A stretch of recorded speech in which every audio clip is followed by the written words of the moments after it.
All right. Again, good evening, and thank you for joining us for our February Courageous Conversations. Neil is not able to join us this evening, so I'm going to do my best to cover my part and his.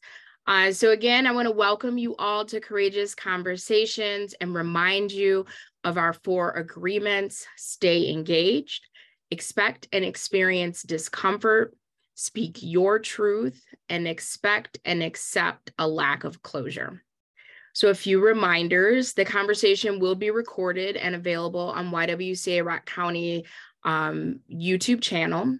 Parts of the event may be recorded and used by media outlets. YWCA Rock County and Diversity Action Team of Rock County are both nonpartisan, while our partners Community Action Inc. of Rock and Walworth counties are apolitical.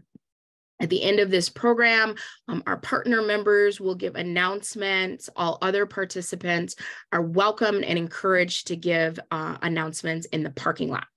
Program will run from 5:30 p.m. to 7, and our parking lot will run up to 30 minutes. If conversation dies down before then we call it and wish everyone a good evening. So tonight is a little bit different, and the only way tonight will work is if we all participate.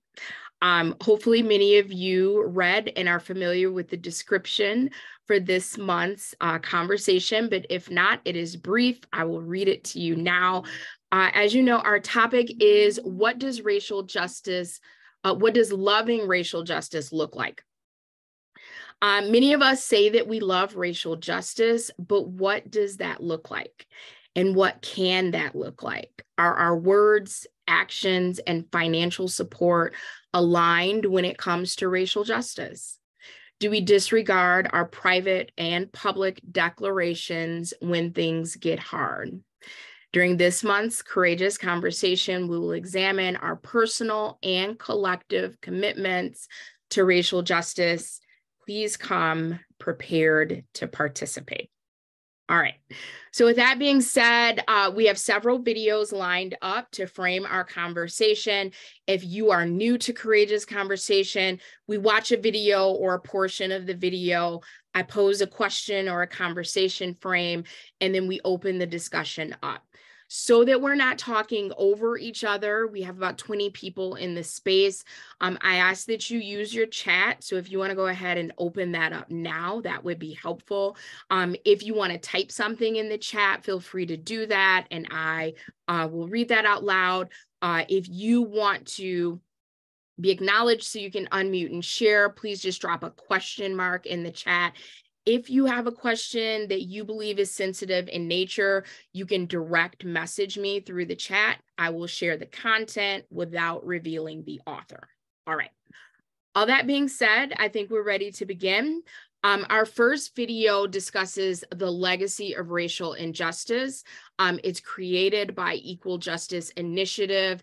It's just over 5.5 minutes after we view it. Just to kind of frame our discussion for what racial justice is, we're going to look at racial inequities. I will share the video. I'll drop the link in the chat once the video ends, and then we'll open the floor for discussion. So if you just give me a moment, I'll pull that up.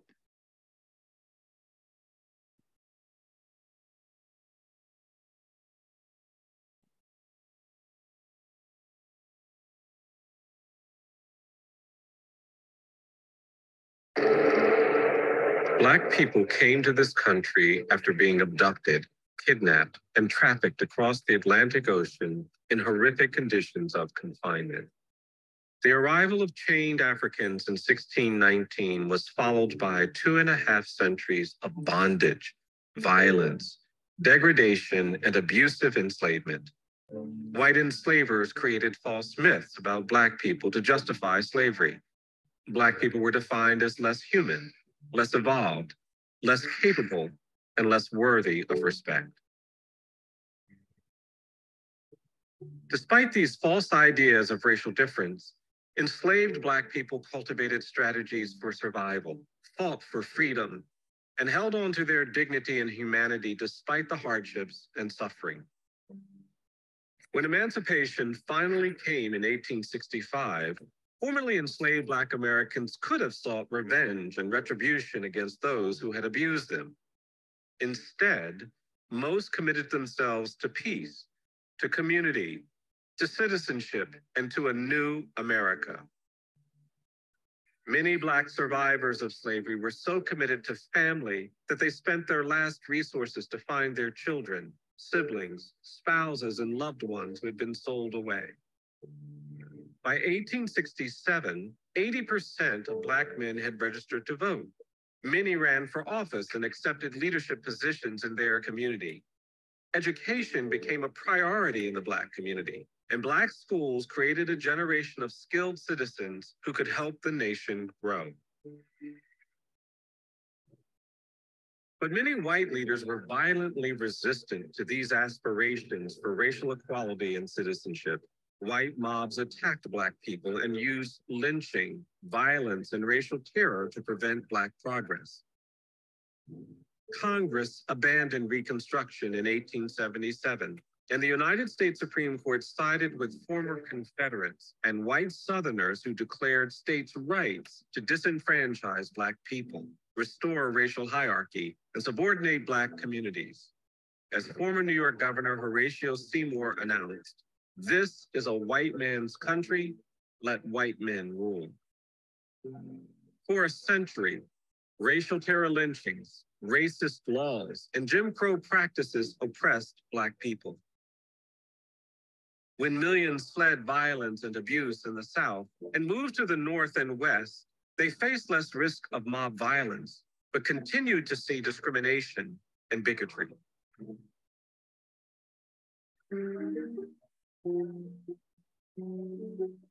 A heroic civil rights movement emerged in the 1950s and 1960s, led by courageous Black people committed to community and nonviolence.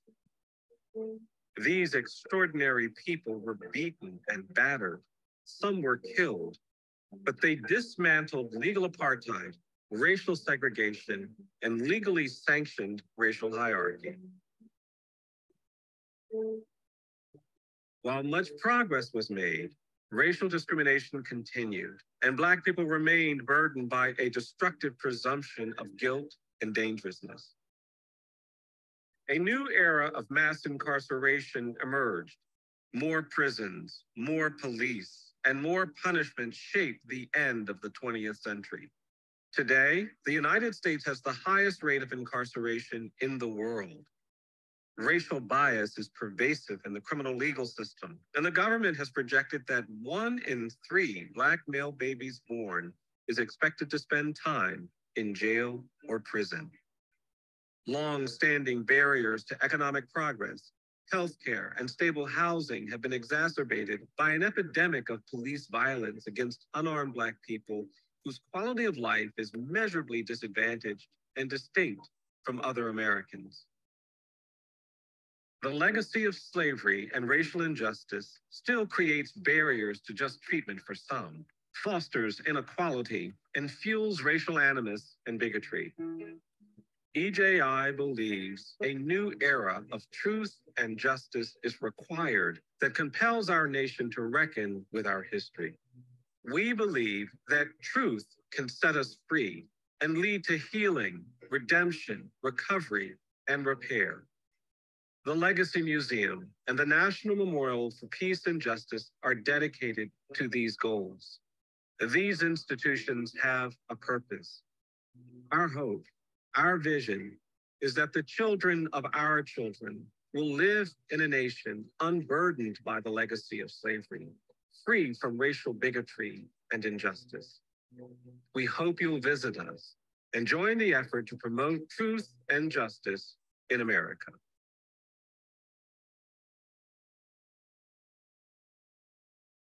So as we begin our conversation, I encourage you to put your comments in the chat or a question mark so I know to call on you as we talk about why do we love racial justice and what is our why in doing this work. I encourage you to please reflect on the first video.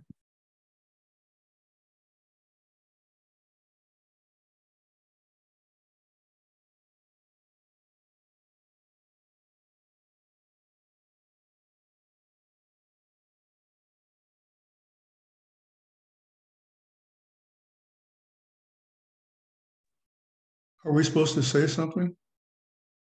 Yep, we are. You can either put it in the chat. It's just a very true telling of an incredibly powerful story. That's as much as I can say. Thank you, David. Is there anyone who would like to add to the chat before we move to our next video?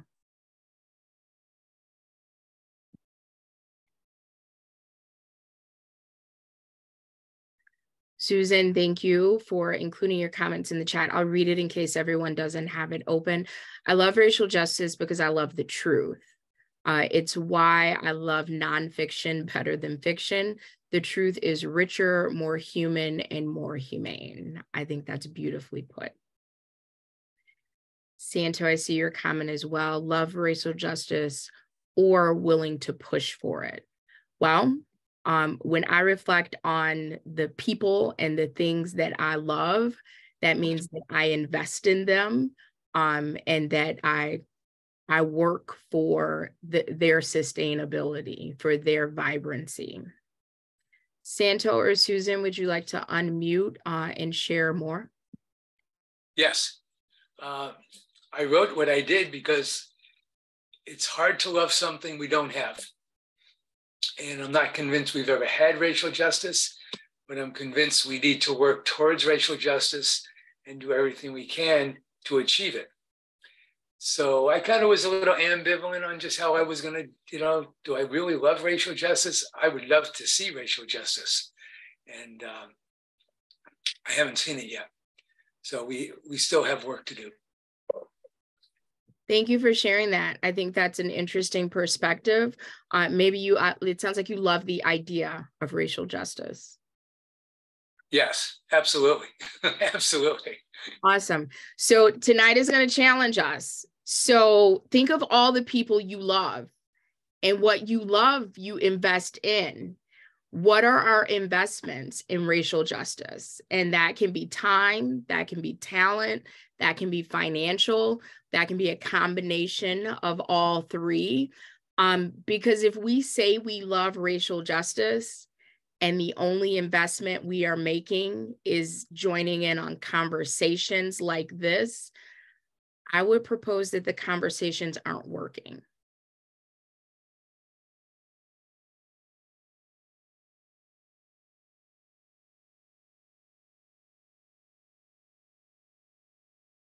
Would anyone like to share from what I just offered?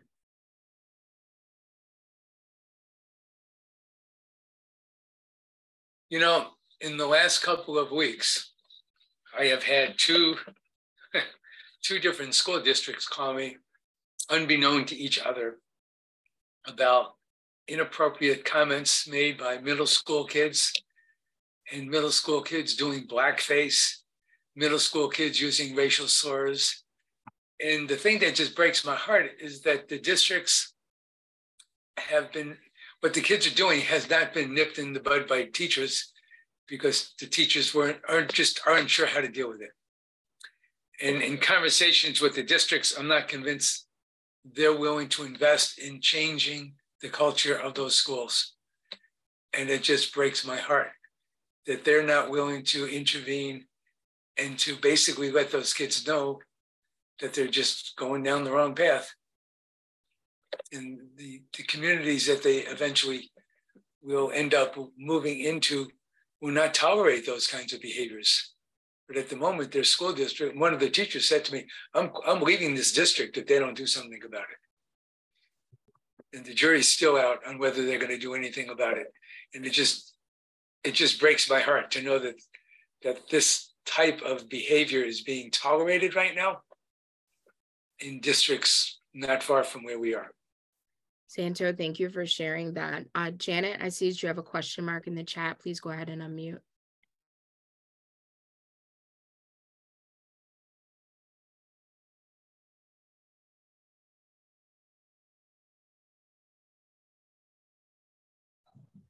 I think that those of us who are here are not the ones who need to do. I mean, I'm not saying we shouldn't do, but those of us who are here have intentions of doing positive, helpful, loving things in terms of racial justice.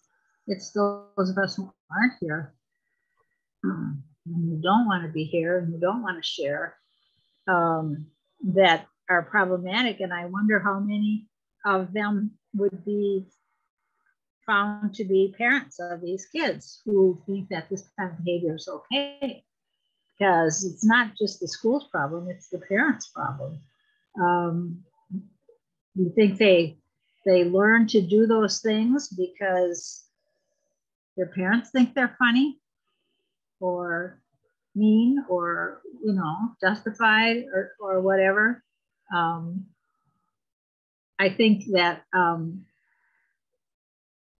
I would agree with Susan that it's important to understand the reality, but I think that lots of more people need to read about the reality in fact, but also in fiction. It needs to be lots more education.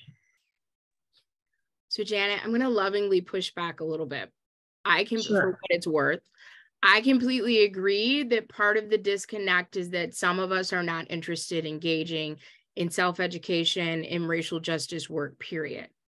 But I think that some of us here may be contributing to the problem if this is the only thing that we are doing with respect to racial and social justice.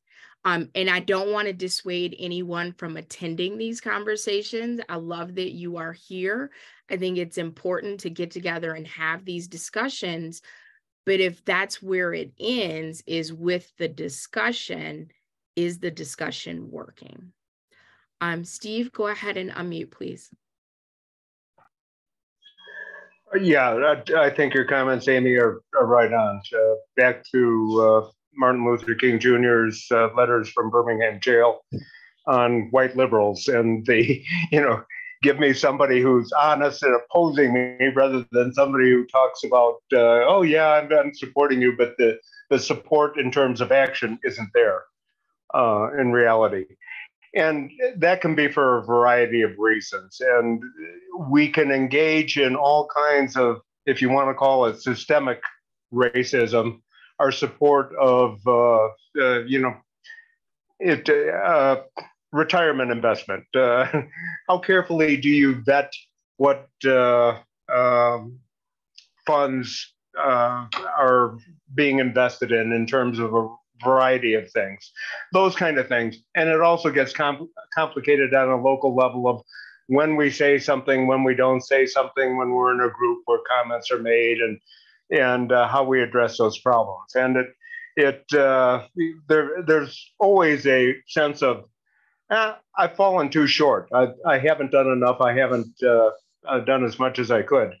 But also there's the reality of, okay, then if you haven't, how are you going to try to do a little bit more in the future? And what are you going to pick, and what is realistic, and how are you going to invest the time, the money, the emotion in addressing something? Steve, thank you for those comments. Wayne, go ahead and unmute, and then Janet, I'll come back to you.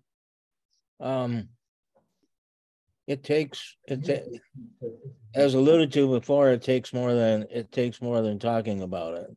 And as part of Job, it's doing something, and part of it is education. Although it's one has to recognize that just according to general population demographics, that you're going to get probably 3 out of 10 people that you will lose or won't be able to touch, because that's how polarized that we are in this country. But it doesn't mean that you shouldn't try, but one's energy needs to be invested in the people that will come along. It's kind of like a change curve. You have the people that latch on to change right away. You have the early adopters, you have the late adopters, and then you have the people that will never change. Only in this case, it seems as if the people that won't change are in that 30% range.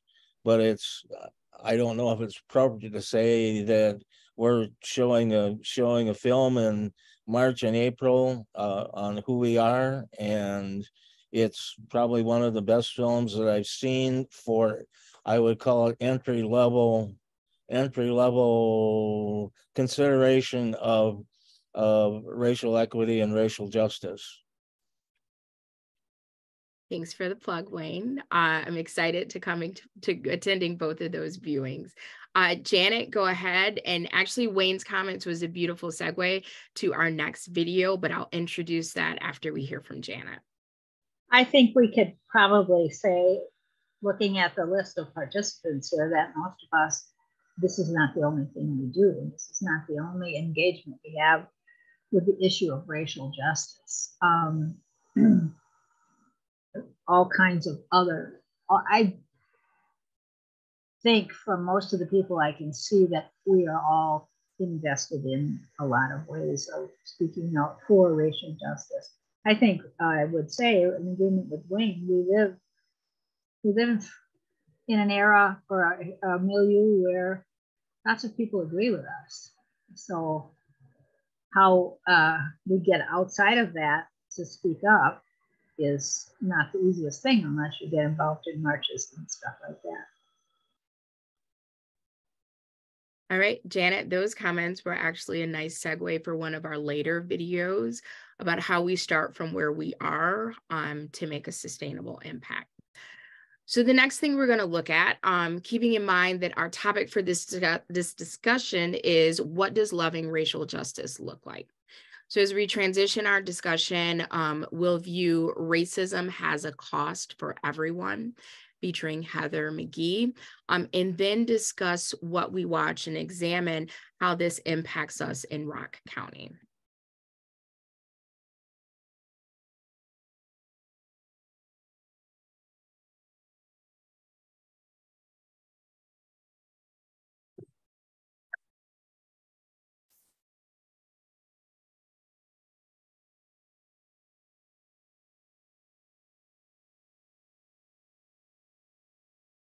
I am a public policy wonk.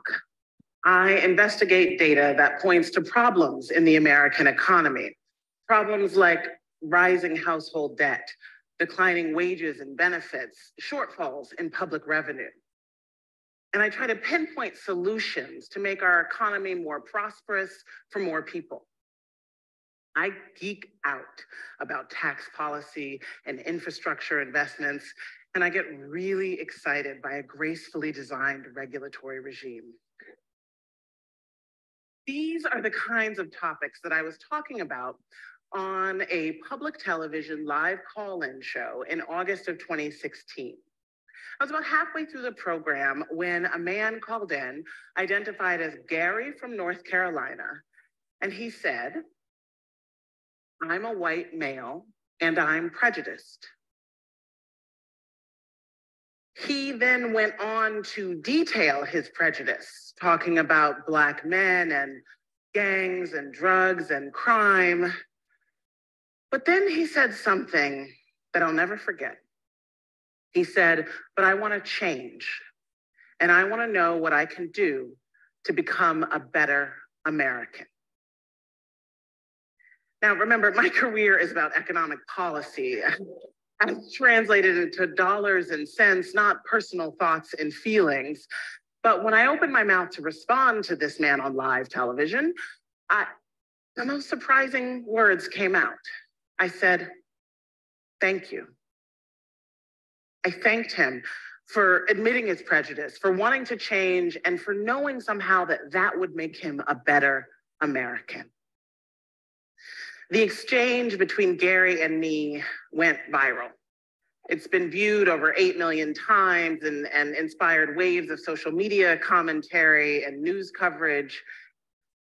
And I think people were surprised that a Black woman would show such compassion for a prejudiced white man. And they were surprised that a white man would admit his bias on national television. Not long after Gary and my viral moment, we met in person. He said that he had taken my advice.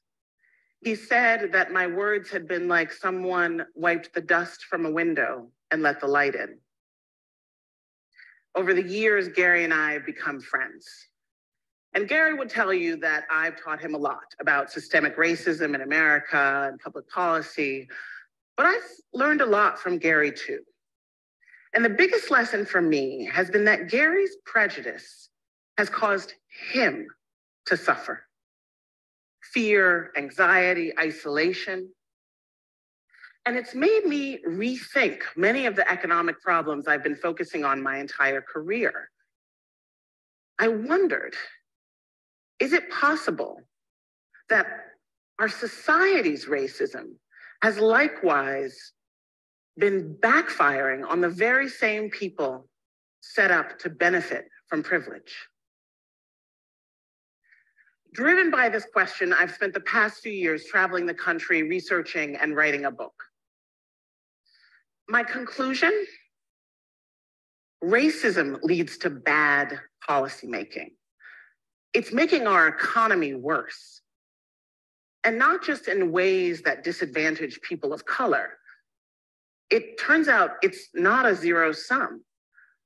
Racism is bad for white people too.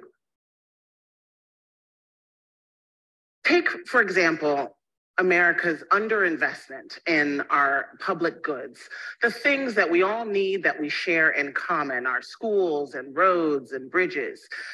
Our infrastructure gets a D+ from the American Society of Civil Engineers, and we invest less per capita than almost every other advanced nation. But it wasn't always this way. I traveled to Montgomery, Alabama, and there I saw how racism can destroy a public good and the public will to support it. In the 1930s and 40s, the United States went on a nationwide building boom of public amenities funded by tax dollars, which in Montgomery, Alabama included the Oak Park Pool, which was the grandest one for miles. You know, back then, people didn't have air conditioners, and so they spent their hot summer days in a steady rotation of sunning and splashing, and then cooling off under a ring of nearby trees. It was the meeting place for the town, except the Oak Park Pool, though it was funded by all of Montgomery's citizens, was for whites only. When a federal court finally deemed this unconstitutional, the reaction of the town council was swift. Effective January 1st, 1959, they decided they would drain the public pool rather than let Black families swim too. This destruction of public goods was replicated across the country in towns, not just in the South. Towns closed their public parks, pools, and schools, all in response to desegregation orders all throughout the 1960s. In Montgomery, they shut down the entire Parks Department for a decade. They closed the recreation centers. They even sold off the animals in the zoo. Today, you can walk the grounds of Oak Park, as I did, but very few people do. They never rebuilt the pool. Racism has a cost for everyone. I remember having that same thought on September 15th, 2008, when I learned the breaking news that Lehman Brothers was collapsing. Now, Lehman was, like the other financial firms that would go under in the coming days, done in by overexposure to a toxic financial instrument based on something that used to be simple and safe, a 30-year fixed rate home loan. But the mortgages at the center and the root of the financial crisis had strange new terms. And they were developed and aggressively marketed for years in Black and brown middle-class communities, like the one that I visited when I met a homeowner named Glenn. Glenn had owned a home on a leafy street in the Mount Pleasant neighborhood of Cleveland for over a decade. But when I met him, he was near foreclosure. Like nearly all of his neighbors, he'd received a knock on the door from a broker promising to refinance his mortgage. But what the broker didn't tell him was that this was a new kind of mortgage. a mortgage with an inflated interest rate and a balloon payment and a prepayment penalty if he tried to get out of it. Now, the common misperception then and still today is that people like Glenn were buying properties they couldn't afford, that they themselves were risky borrowers. I saw how this stereotype made it harder for policymakers to see the crisis for what it was back when we still had time to stop it. But that's all it was, a stereotype. The majority of subprime mortgages went to people who had good credit, like Glenn. And African Americans and Latinos were 3 times as likely, even if they had good credit, than white people to get sold these toxic loans. The problem wasn't the borrower, the problem was the loan. After the crash, most of the nation's big lenders, from Wells Fargo to Countrywide, would go on to be fined for racial discrimination. But that realization came too late. These loans, super profitable for the lenders, but designed to fail for the borrowers, spread out past the confines of Black and brown neighborhoods like Glenn's and into the whiter mortgage market. All of the nation's big Wall Street firms bet on these loans. At its peak, 1 out of every 5 mortgages in the country was in this mold. And the crisis that my colleagues and I saw coming would go on to cost us all $19 trillion in lost wealth, pensions, home equity, savings. 8 million jobs vanished. A home ownership rate that has never recovered. My years of advocating in vain for homeowners like Glenn left me convinced we would not have had a financial crisis if it weren't for racism. In 2017, I traveled to Mississippi, where a group of auto factory workers was trying to organize into a union. Now, the benefits they were fighting for, higher pay, better healthcare coverage, a real pension, they would have helped everybody at the plant. But in person after person that I talked to, white, Black, for the union, against the union, race kept coming up. A white man named Joey put it this way. He said, white workers think, I ain't voting yes if the Blacks are voting yes.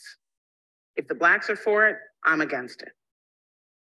A white man named Chip told me, the idea is that if you uplift Black people, you're down in white people. It's like the world's got this crab in a barrel mentality. Now, the union vote failed. Wages at the plant are still lower than their unionized peers, and people there still worry about their health care. You know, it's tempting perhaps to focus on the prejudiced attitudes of the men and the workers that I heard in Mississippi, but I'm more interested in holding accountable the people who are selling racist ideas for their profit than those who are desperate enough to buy it. My travels also took me to places where I saw, however, that it doesn't have to be this way. I went to Maine, the whitest state in the nation, the oldest, where there are more deaths every year than births. And I went to this dying mill town called Lewiston that is being revitalized by new people, mostly African, mostly Muslim, immigrants and refugees.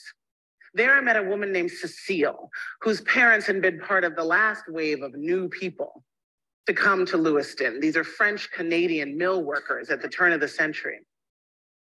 Cecile was retired, but she had found a new purpose in life by organizing Congolese refugees to join with the white retirees at the Franco Heritage Center. These men and women from the Congo were helping these retirees remember the French that they hadn't spoken since their childhoods. And together, these two communities helped each other feel at home.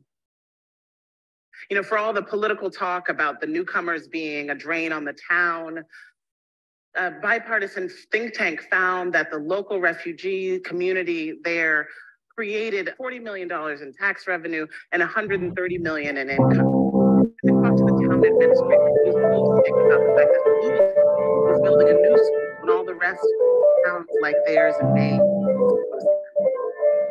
You know, it costs us so much to remain divided.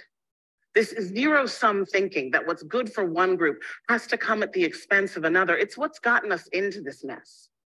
I believe it's time to reject that old paradigm and realize that our fates are linked. An injury to one is an injury to all. You know, we have a choice.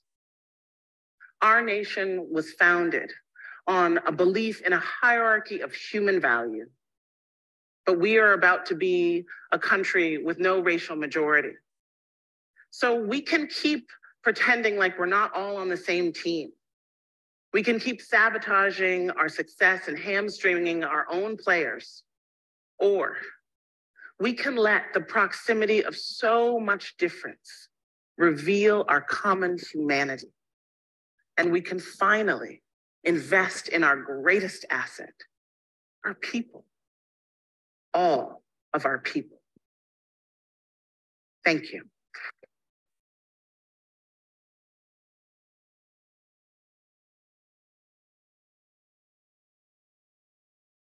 All right. So there was a lot of information in that clip. I know some of you may be familiar with Heather McGhee as the author of The Sum of Us, What Racism Cost Everyone and How We Can Prosper Together. I love the way how she laid out what she believes is the stated problem and then also gave evidence of where communities are coming together. So what does that have to do with Rock County? And what are the dangers in our community with people who don't love racial justice or the idea of racial justice? And how does that impact all of us? So if you would like to comment, please go ahead and put a question mark or your comment in the chat, and I'll get the link to that video in the chat in case you want to watch it again or share it with someone. Oh, Danetta, I see that you have a question mark in the chat. Please go ahead and unmute. Good evening, Amy. That was actually for the last, before the film. Okay, that you go just ahead. said. We can go back a bit. Go ahead. You were just saying that conversation is not working, and I would tend to agree. I have been in a group since last summer. It's been almost a year in the small town in which I live, talking about DEI and the things that are happening in the schools, the same thing that the gentleman just exposed a little bit earlier. And people want to continue to get together and talk, but no one wants to actually put some things in action and put kind of boots on the ground, if you will. Examples have been given, things that could be done to kind of move things along or at least keep the awareness up and going. And people are, what I'm hearing a lot of people say is, I'm not a confrontational person. I'm not real comfortable kind of getting in people's faces or this, that, or the other. And I have friends who, you know, I worry about those kinds of things. And so as long as we don't want to be uncomfortable, then I think we're willing to just, as long as we're having conversation, we feel that that's enough. But again, we've been talking for a year and I have not seen much, if of any, change at all. And so until we actually want to start doing something, we're going to continue to look like we look. Thank you. Thank you, Donetta, for attending and for sharing that.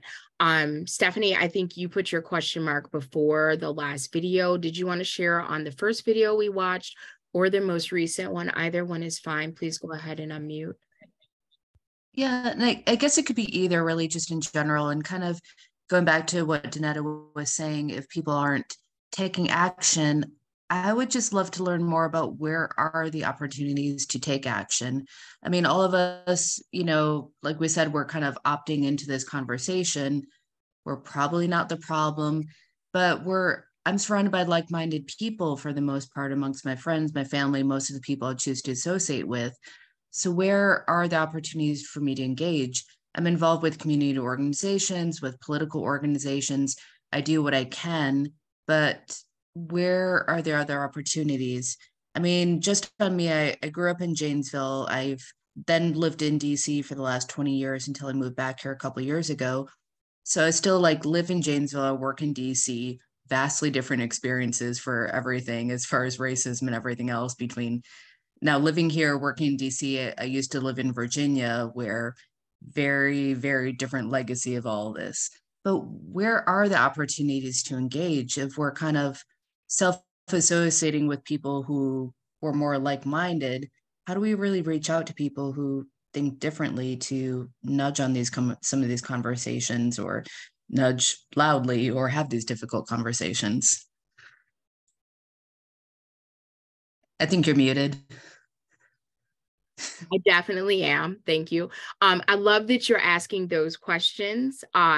So there's a couple spots. So we are going to watch a video a little bit later on that focuses on Ida B. Wells and what she did with what she was already doing to impact social change. So I'm going to ask two things of everyone that's gathered. If we can help to answer the question by putting information in the chat, I think that's going to be a wonderful use of our time. And then once we get to that video, we can kind of review. And if people want to unmic and share specific opportunities, I think that would be a perfect time to do it. So just to recap, if you know of a way to engage in the community for the advancement of racial justice, go ahead and put that in the chat, because I think that's going to be valuable for all of us to see, particularly since we represent a lot of different communities around Rock County. And then later on, when we get to the video that's specifically discussing that work, then we'll have time to have a conversation around it. Susan, I see you and then Wayne both have question marks in the chat. So we'll start with you, Susan. Please unmute. Sure. Actually, I can answer some of that question that was asked, which I think this would be a good time to talk about that then. I'm a member of the Green Rock Audubon Society, and for me, it's a very interesting group of people. I don't always feel like I belong in that group, because there are I would say most of the members basically are from rural backgrounds, and they're very, they have more rural interests in mind and so forth. So that creates an interesting situation for me sometimes.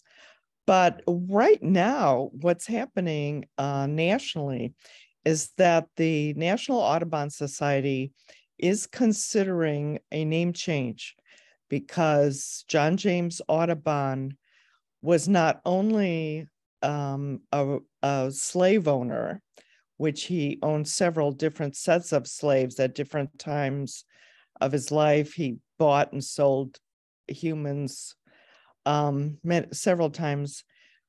But he also tried to prove, using supposedly science, to prove that whites were superior to Black people, which of course there is no science that proves that or shows that or ever did. But there was a movement in the starting in the 19th century, and then heading into the early 20th century, early to mid 20th century, that still was believing this.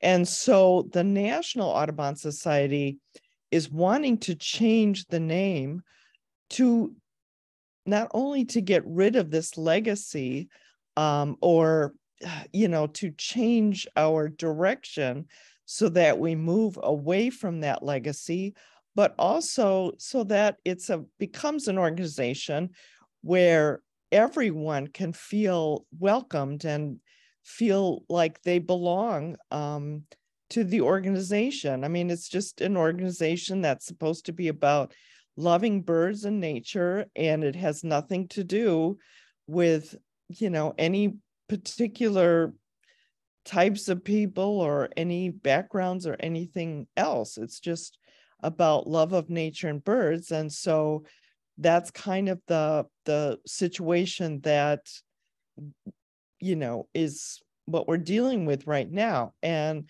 the Green Rock Audubon Society, of course, it's interesting, and we are talking about that. In fact, I'm writing a short newsletter article for our spring newsletter about this issue. And so, you know, rural people, when I say things like this, there will be people who kind of laugh and snicker. And that's just how it is right now. But, you know, we're forging ahead with this conversation. And hopefully we can, you know, move forward. That's, you know, we need to move forward, and hopefully we can. And we'll see what the national organization does. I hope they do the right thing. That's where I'm hoping, but we'll see. I don't know yet. They haven't made their decision. So anyway, that's just my comment. Yeah. And Janet and Mark, thank you for putting those options in the chat. I may ask both of you to kind of expound once we get to that portion. Wayne, you have a question mark in the chat. Please go ahead and unmute. Yeah, one of the things that struck me in the video was the word profit, because in the bigger picture, or I would probably call it the politico-economic complex, because we're talking about power, and the people in power do not want to give it up. So our system is, if not overtly designed, but was designed in a way to divide us as a people in America, across America. And as long as we as people are divided, we can't, or it's very difficult to accomplish all of the things that we all hold dear to our hearts about social justice. Because when you have power that has the control of, in other words, the capitalism, the regulators of capitalism are buying their position with the politicians, and you have regulatory capture, so that it's very difficult to move them off of that. It's just something that we need to realize, that our division is, if not overtly divisive for this country, which will be bad for all of us. You've seen in the news where whatever her name was advocating for dividing up the country between red and blue states. I mean, that's an absolute disaster in the making for everyone. Thanks, Wayne. So the next video that we're going to look at is a conversation between Dr. Ibram Kendi and Jamel Hill, a staff writer at the Atlantic. And it explores the idea of, is it enough to not be racist? And what does it mean to be anti-racist? So unfortunately, we don't have time to listen to and watch the full conversation, but of course, I'll drop the link in the chat. We'll join in on the discussion where they are continuing on with root causes of racism. And then we'll watch the discussion through the portion where they consider and talk about race and racism, why conversations about race and racism can be unproductive. All right. Amy, this is Dave Feingold. I'm going to have to leave, but I have a specific suggestion before I leave, okay? I'm listening. All right. And you know, I sent you a copy of it. I'm working on the Wisconsin Supreme Court race. We have a So progressive candidate running. David, I'm going to interrupt you. If you want to put that information in the chat. I'm going to do that, Amy. Amy, let me finish my sentence and I will do that. I have it right here. I want everyone to email me if you want to participate. So David, I'm actually going to mute you because that's kind of not where we were going with the conversation. It's all good information, and I encourage you to put that in the chat, but we're going to move to the video in the interest of time.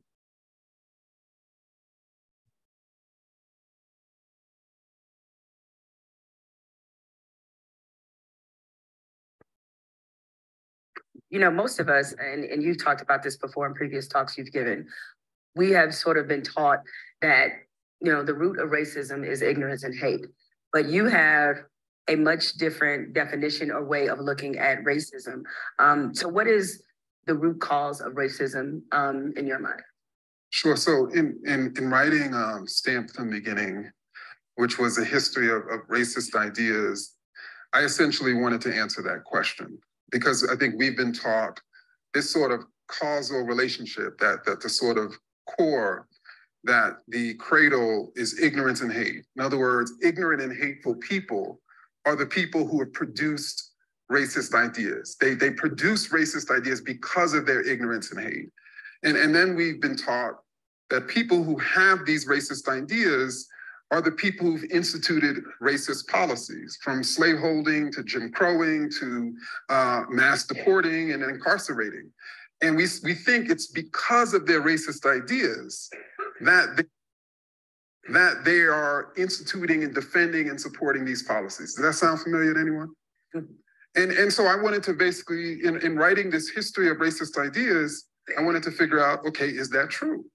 Are the people who have produced, and I say produced as opposed to consumed for a very specific reason, right? The people who produced these racist ideas, did they produce them because of their ignorance and hate? And in researching this history and contextualizing the emergence of different racist ideas over the course of American history, I found that the producers were actually a who's who of American minds. That these are some of the most brilliant, I mean, in terms of the way they've been categorized, Americans in history. And even some of these people, according to them, privately love Black people. Or at least that's what they said, based on their relationships with Black people. I don't want to name names, but I think y'all know what I'm talking about. And so what I found actually was that instead of racist ideas leading to racist policies, I actually found racist policies leading to racist ideas. In other words, as many of you know, when you want to institute a racist policy, you typically have to make a case for that racist policy, right? And that case for racist policies is typically something to demean a particular racial group. When people resist your racist policy, you typically have to defend that resistance with racist ideas. Of course, Black people are going to be 40% of the incarcerated population in this country, even though they only make up 13% of the national population because they're so criminal-like. That's a defense of the racist policies that led to the mass incarceration. And so I actually found racist policies leading to racist ideas. And I actually found the sort of core or cradle as good old self-interest, that people have instituted racist policies because it made them money, because it got them elected or kept them elected, because it allowed them to excel in their professions, or it allowed them to maintain their cultural or professional life. And then they produced these ideas to defend those policies, to justify those policies. And then Americans mass consumed those ideas. They started believing that Latinx immigrants were rapists and animals. And then that led them to become ignorant and hateful. What you were discussing earlier, I often refer to it as the Sal's Pizzeria theory. If any of you have seen Do the Right Thing, Spike Lee asked John Turturro, how come you don't like Black people? And you call us, you know, and you have all these Black people here on your wall. Like, there's a difference between how you individually may feel about a Black person. Because I always say the easiest thing in the world is to like a really cool, famous Black person. That's really easy. It's a whole different thing when you have to embrace us all as a group, right? Precisely. And there's no skin in the game. So you mentioned, you just hit on something about self-interest leading to sort of racist policy. But what you've also discovered in your research is that a lot of the racist progress always follows the racial progress, right? And I was reading today about a poll that was done, that was in the Washington Post, where it said, and this is, again, not me picking on a particular party, but this was how the research was defined, that 47% of Republicans think it's okay to refuse service to someone based on their race, religion, or sexual orientation. That number has doubled since 2014, the last time they took this poll. And it's also seeing increasing numbers among Democrats and among independents. Those numbers are 18% and 24% respectively. So I ask you, why is that the case? How do we go from, say, this racial nirvana people were in after electing Barack Obama to what we have now? Why is that progress often followed by even deeper and more defined and starker racism? So I think that that's actually a question I was sort of wrestling with in writing Stamped from the Beginning, because I think our generation, for instance, has dealt with mass incarceration, has dealt with a series of different sort of issues that our parents' generation did not deal with. At the same time, our parents' generation was saying to us, well, you got it better than we do. And we were like, well, and so it's been this constant generational conflict to a certain extent within the Black community, in which younger people are saying it's worse, or it's still bad, or it's worse than ever. And older people are saying, oh no, there's no way it's worse than it was when I was coming up in Jim Crow. And in writing this history of racist ideas, I had to write a history of Black America. And so I actually found that both positions were correct.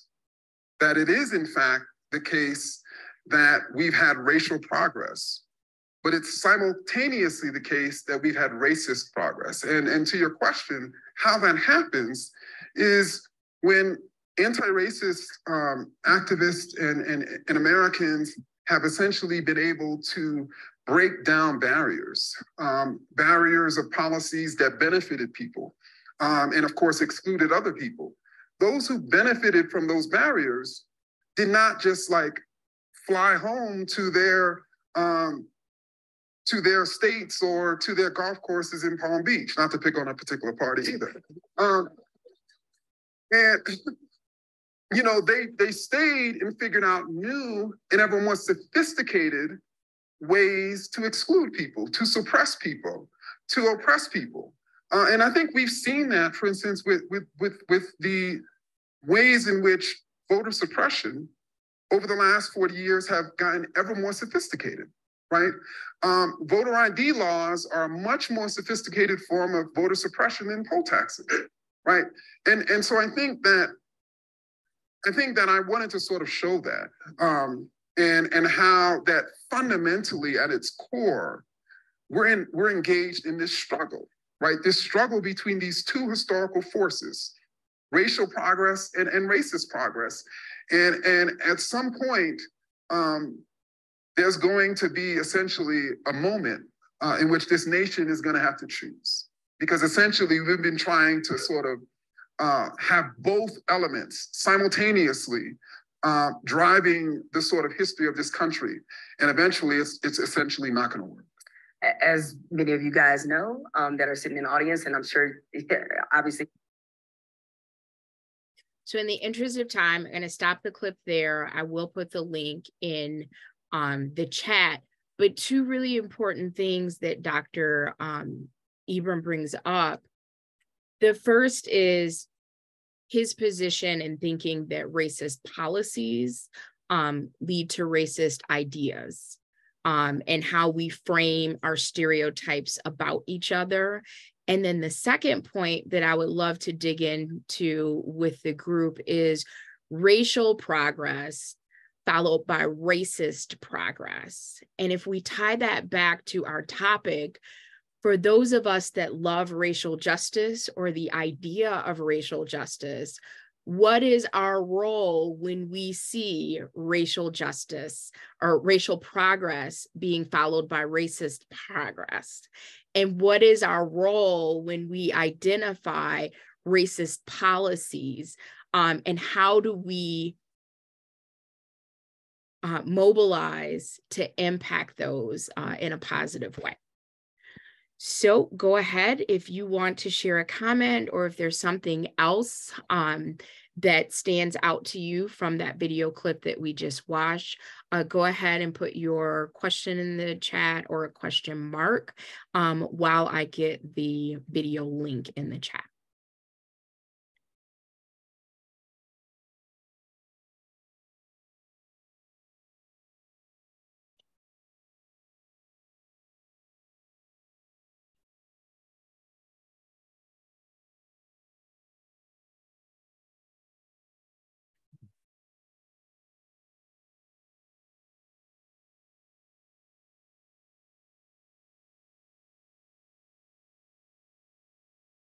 So again, the two ideas that I would love for us to dig into, the idea or the thought that racist policies lead to racist ideas and thinking.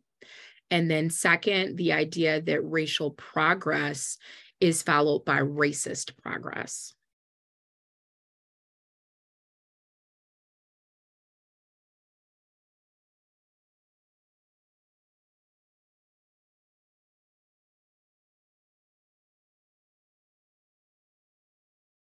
Mark, thanks for the comment in the chat. For those of you that don't have it open, Mark wrote, I never thought of it as racist progress, but just other more sophisticated workarounds.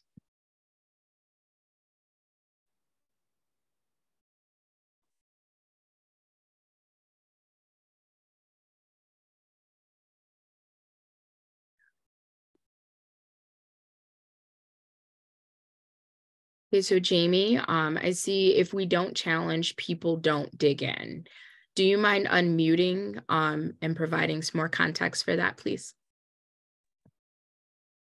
Well, yeah, just in general, I think, yeah, because when we challenge racism, social justice issues, it's challenging other people. And when you challenge people and they have their beliefs, they're going to dig in all the more. So I guess the alternative is if you don't challenge them and then they don't dig in. So it's of course a connection that the more you challenge the racial things, the more racism that is going to be in some ways promoted, because otherwise they're not digging in. I don't know if that makes sense, but no, it does make sense, and I think that's a really interesting point.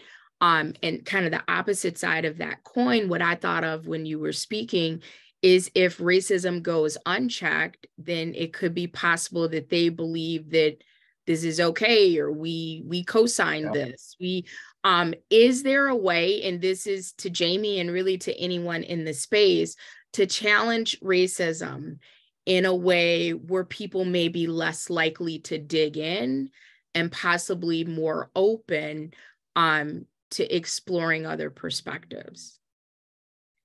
And I don't know the answer to that, but I would love for us to discuss that.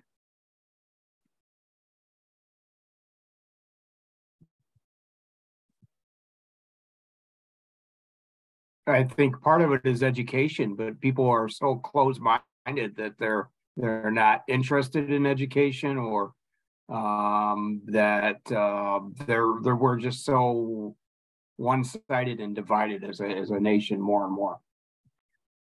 And if we go back to some of Janet's comments earlier, and I'm summarizing Janet, so you let me know if I get it wrong, that we may be preaching to the choir in this conversation. It may be possible that certain people will be less dug in depending on who the messenger is. You can't receive all things from all people, but if we find someone that has a relationship with you or some type of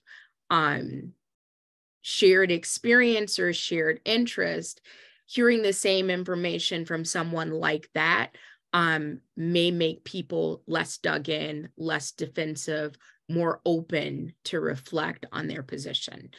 Janet, you go ahead, and then I will scroll the chat to see who's next.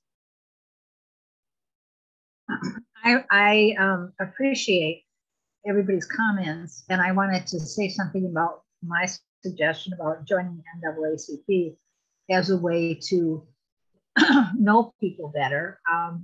I lived in Janesville, and I know Janesville people, and my groups are Janesville people, and they're white. And I began to get a little more involved with the NAACP just to create a link, because I was also involved with the Democratic Party locally, and I ended up not being as involved with the Democratic Party, but much more involved with the NAACP. And here's what I see is I'm meeting people I wouldn't have met. I didn't know, I didn't understand, I didn't have any sense of their issues. It's easy to say, well, we're all the same. Well, we're not all the same, and we don't have all the same problems. And I have appreciated being connected with the NAACP. My common bond initially was that I have 3 grandchildren that are not white. So I felt that was a connection, but I'm getting more and more engaged and more understanding of the issues of a community that's 12 miles from where I live and the people who live there. So I suggest that as a way to get to know people and understand issues. Thank you, Janet. All right, Sarah, I see you have a question mark in the chat. And then when Sarah finishes, we'll hear from Stephanie. I just wanted to comment about, and it kind of ties into what we're saying about, if you don't, the pushback that you sometimes get when you call on a situation. I was involved in a situation at Walmart a few years ago, trying to pick up a cake, and which the man in front of me, an African-American young man with a 4-year-old, got questioned, a long line of questions, because he didn't have his receipt. And I'm standing behind him going, oh, I don't have my receipt. And so I'm listening to all the questions and I'm rehearsing all of my answers, making sure that I knew everything that he was going to, that I was going to get questioned, because I didn't have the receipt. He left, and I said, I don't have my receipt. And she said, oh, that's okay. And I said, what? And I was just dumbfounded. And she said, that's okay, I trust you. And so I took my cake and left, and I was so dumbfounded. But then I called management, and I purposely did not give the person's name. I wasn't positive on it, but I didn't give the name because I didn't want her in trouble. I wanted a discussion. And this is what I told them. I wanted a discussion about it just to bring awareness, because I felt it was ignorance, and frankly, some stupidity. But, I felt it was more ignorance that led what happened. And so I think we can call on situations to bring discussion. But I do understand that that pushback, because I'm sure she would have said that she didn't mean anything by it, even though I do believe she did. So I think that's a way we can get involved. And that's also a way, responding to the pushback comment. Thank you, Sarah. Stephanie, go ahead.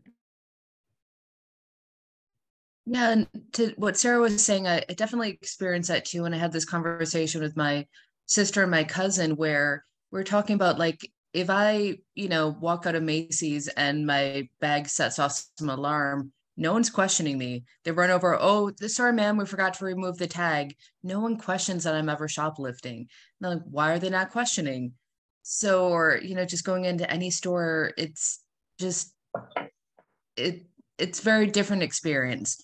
But I guess to some of the bigger issues, maybe going back to your first video too, if we're talking about like daily issues versus big like legislative issues or bigger issues, I would also welcome a conversation too on things that aren't clearly racist, but are, when you talk about incarceration rates, when you talk about poverty rates, when you talk about education rates, you know, everything that's gone into this entire history of institutional racism, how do we deal with these bigger issues is really what I would love some conversation on. You know, I'm willing to stand up whenever it throws itself in my face, but what do we do on big issues that aren't clearly race, but are? So I have a short answer. Yeah, if you can solve the entire history of institutional racism, that would be super cool. Thanks. No, that won't happen tonight. However, I do have a couple quick ideas before we roll into our next video. And I think it's about being proactive. Like, yes, it is super important for us to respond in the moment, which I get can be challenging, but the more we do it, I just really believe we develop that muscle memory of saying, hey, that is different and that is not okay. And why would you do that? I like to address those by asking questions. I don't make assumptions. I ask questions mainly because I want the person to do it to be the one that says what it is. So I typically will ask questions until we get to the root. But suggestions for the question that you just asked, I would encourage us to be proactive.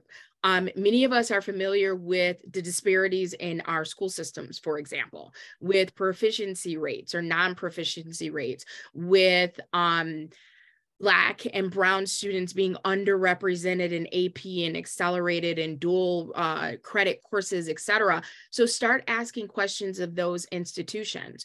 What do your numbers look like? What are the disparities that, and we can do, let's just look at schools, to any of our school districts and do it in a manner that is respectful, in a manner that promotes partnership and finding solutions. But I would say it starts with inquiry. So that school, if it's in banking and disparities in loan approval rates, et cetera, start with where you bank. Ask them, you know, what is the loan acceptance rate and do you break that down by race? And what do those numbers look like? And everyone should have a strategic plan, every major entity. What is in your strategic plan, if anything, to mitigate and eliminate those disparities? So yes, does it require us to go out of our way? Absolutely. Does it require us to be consistent and offer follow-up? Absolutely. But if we love racial justice, or if we love the idea of racial justice, that's what that comes with. All right. So the next video, I am putting the information in the chat because we're only going to have time to watch a little bit. And the reason I selected this video is it talks about Ida B. Wells and how she's a journalist, her area of employment to impact racial justice. I'm not asking you to become something you're not. I'm not asking you to go and reinvent any wheels, but all of us have spaces that are already present in our own day-to-day lives and lived experience where we can be more intentional about positively impacting racial justice. So hopefully this video is going to be inspiring. Again, we're not going to be able to watch a lot of it, but I did want to get some of it in. And that link is available in the chat. The other thing that I want to apologize for, since Zoom made some updates, it gets a little weird when I do full screen. So please bear with me, just kind of expanding the screen, but not making it a full screen. I get that can be a little distracting. So I just wanted to acknowledge that. Okay, I'm going to share my screen and we'll watch a portion of this last video.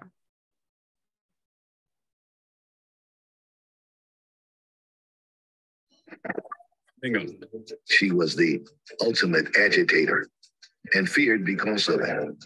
As racial terror reigned over the South, There were close to 200 lynchings in Tennessee alone. a young African-American woman struck back with her pen. She was writing not just to inform, but to shame. She says, I'm going to challenge you on this threadbare line that African-American men are lynched because they rape white women.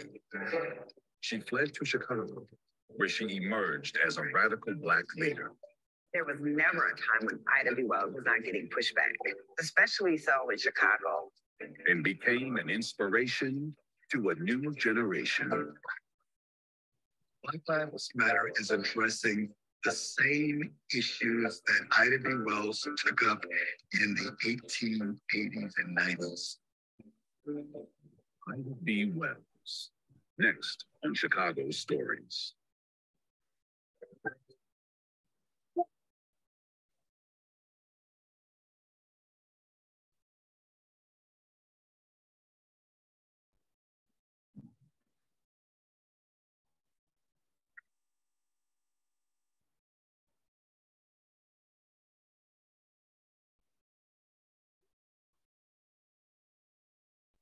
Lead support for Ida B. Wells, a Chicago Stories special, is provided by the Nagani Foundation. Additional support is provided by Jim and Kay Mabey, Strategic Growth and Transformation Partners, and by the following donors.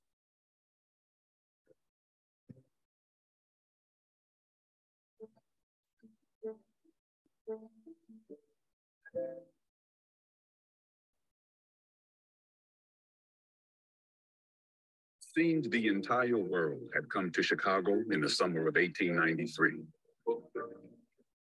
Most were so captivated by what they saw at the World's Fair, they were oblivious to what was missing.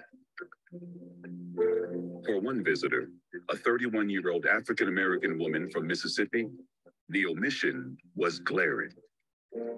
The fair itself was a monument to extravagance, building after building constructed to display to the world how far America had advanced. Ida B. Wells had come to Chicago to point out what the fair's organizers had ignored. She was angry about the exclusion of the African-American story, especially the progress that African-Americans had made. Post-slavery, African-Americans started doing a lot of phenomenal things. They were elected to Congress. They were elected to public offices locally. They became doctors and business people. But the signs of Black culture Ida B. Wells found at the fair were mostly along the Midway, and they represented stereotypes, not progress. Nancy Green, a 59-year-old former enslaved woman, proved a crowd favorite, playing the role of a Southern mammy to promote a new pancake mix. Non-white nations were presented as savages or even sideshow acts. The slight was all the more appalling to Ida because she herself was a testament to the strides made by slavery survivors. Since her emancipation, she had become a widely published journalist. So it's like, let's show the world what a great country we are without showing any of the contributions of Black Americans. Ida's friend, Frederick Douglass, was the notable exception. He was the only Black American in charge of a pavilion, one built by the nation of Haiti. The Haitian government are the ones that invited him. So he wasn't even invited by the United States. And he was one of the most famous, people in the country at that time. The irony didn't escape Ida B. Wells. It seems strange to me that but for an accident, Mr. Douglass would have had no part in the World's Fair because of race prejudice in this country. Yet whenever he went out into the grounds, he was literally swamped by white persons who wanted to shake his hand. So Ida stood at the entrance to the Haitian pavilion, handing out copies of a pamphlet. A clear, plain statement of facts concerning the oppression put upon the colored people in this land of the free and home of the brave. It's around 90 pages. It's really like a little book. And Ida's the only woman represented in the book. Wells had written it with Douglass and two other men. She's also the one who raised the majority of the money to have the pamphlet published. So you have these three men that are willing to sort of be led by a woman. So this to me is her publication. The exhibit of progress made by a race in 25 years of freedom against 250 years of slavery would have been the greatest tribute to the greatness and progressiveness of American institutions, which could have been shown the world. preface was written in English, French, and German. She was standing in front of the Haitian pavilion every single day, handing out the pamphlet with the idea that people would go from this fair all over the world and say, what the heck is going on in the United States? It was simply savvy strategy, and Ida was a savvy woman. Ida B. Wells's battles at the World's Fair were just getting started. But if there was one thing she had shown in her 31 years before coming to Chicago, she never went down without a fight.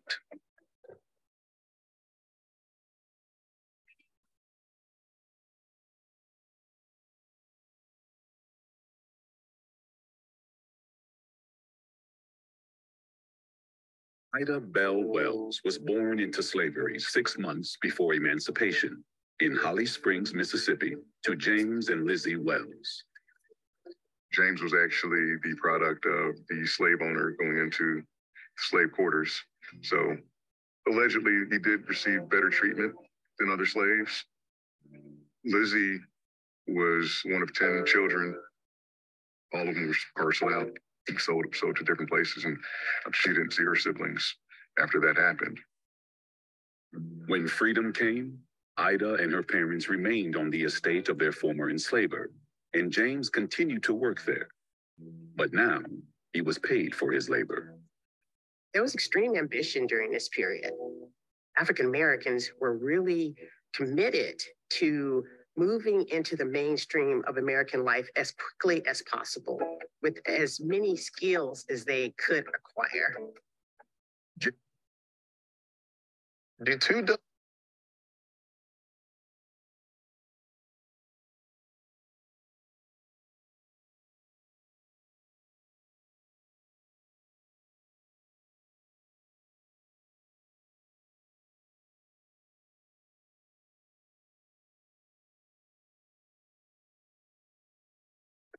James Wells joined the Board of Trustees of the newly founded Rust College. Ida's mother attended school alongside her 8 children until she could read. James had, friends of his come over to the house and they would read the newspaper. They asked Ida to read the newspaper to them because, a lot of people were not literate. This played by Ida B. Wells doesn't come out of nowhere. She had parents who were very excited about their newfound freedom. And she observed her father, especially his political activism. I heard the words Ku Klux Klan long before. So unfortunately, we'll need to stop the video there so that we can do an appropriate wrap up. From my perspective, there was so much in that video. One of the main ideas that I got from that is how do we push back within systems that we already have access to? And I think each of us on this call have access to some of the same systems, and some of us have access to systems that other of us don't. But how do we push back within systems to create change for racial justice, to create advancement for racial justice? The other thing was one of the last ideas that we looked at when friends and family came over and Ida was reading the paper. Those that could read were reading the paper. How are we using our skills and abilities and talents to help other people in community with us? So with that, I will open the floor. Please go ahead to put your comments in the chat, or if you put a question mark there, then I'll respond.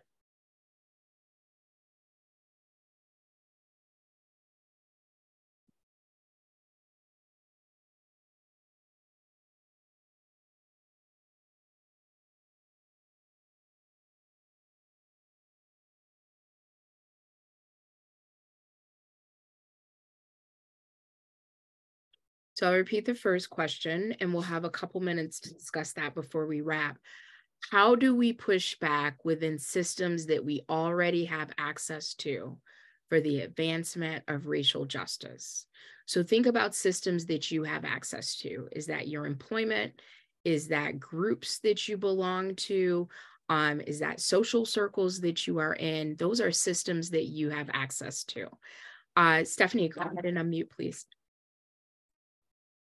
Yeah, so at least from my personal experience at my work, we're in the process of evolving different inclusion networks, including our Black Inclusion Network, to promote these issues at work. But I would think everyone at least has access to the political system. You support candidates, you vote for candidates. Everybody here can run for office if they want to. We all have access to these systems. It's just a matter of kind of embracing them and supporting people who are going to do what we want the world to move to. Absolutely. And just for clarity, YWCA Rock County and Diversity Action Team of Rock County are both nonpartisan. We definitely encourage you to vote, but we will never tell you who to vote for. But our friends at Community Action Inc. of Rock and Walworth counties are apolitical, which means they are not involved in the political process. So I just wanted to be clear about that for our partners. But absolutely, we deserve to have representation that is reflective of our beliefs and values. And I encourage everyone to get involved in the process. Donetta, go ahead. I was going to say the same thing as far as in the political world, but even more available to us, like you said, school boards, our jobs, and community conversations with people. Those are all ways in which we can get more involved in, and like you said, inquire or ask, why isn't this happening? Or I'm noticing this with one group and not another group. Why is that? Asking for stats or data on different groups within those organizations, whether it's school or your job, to see, well, where are we falling short and how can we improve in those areas? But mainly, I think just day to day, there's an opportunity for all of us. I think I forgot who mentioned it, but just the store situation, when you see something happening in your community, in your neighborhood, whatever, and it's an opportunity for you to say something then, and to kind of, again, inquire. Why did you say that? Why did you do that? What did you mean by that? And start that conversation. Thank you. No, absolutely. Thank you. And for those of us that may push back and say, oh, well, I don't like to engage, or I don't want to be confrontational. We were intentional with picking a title. Like, what does love of racial justice look like? Think of your children or your grandchildren or someone that you deeply care for. If you see that they are being wronged, I don't think many, if any of us, would say, oh, well, I don't want to confront or engage in that situation. All right, so in our last few minutes, let me just scroll down and make sure I have the most accurate one. Steve, go ahead, and then we'll hear from Sarah and Stephanie. Just a quick adjunct thing to the civic involvement of city council or a county board or anything else like that. Oftentimes, the committees that feed into those are a more productive place to get involved, to find out what's going on that level. They feed the thing into the full board or council, and those are the places where questions from concerned citizens can often have more of an impact. Absolutely. And I would encourage each of us, follow the agendas for the meetings for people that represent us. And absolutely, in most organizations, political organizations, the committees are where the real work and the in the weeds happens. And then it goes to the full board for an up or down vote. So yes, Steve, great advice. Stephanie, go ahead and unmute, please. Yeah, just to the points on people not wanting to always stand up. And I totally get it. We have a whole, Midwestern nice kind of idea that we don't like to shake things up, but we got to shake things up. It's just way, way, way too polite. Like, so often nobody's saying anything. Nobody's speaking up. No one wants to shake things. I even get that amongst some of our city council are like, oh, we don't want to touch this because it's too political. I'm like, you're a politician, like, touch it. So I don't know if there's ever any opportunities for training, engagement, public speaking opportunities. If anyone knows about anything like that, I'm fully on board with anybody being trained to be more on advocates. I've done that in my past. I'm willing to always help with it too. But yeah, if anyone knows on just more opportunities to get voices and things, I would love to learn more and help more. Thank you so much. And I think that's a beautiful comment to end on. I do have a couple of quick announcements, and then I'm going to pass the floor to Amy. And actually, I'll just go ahead and stop the recording.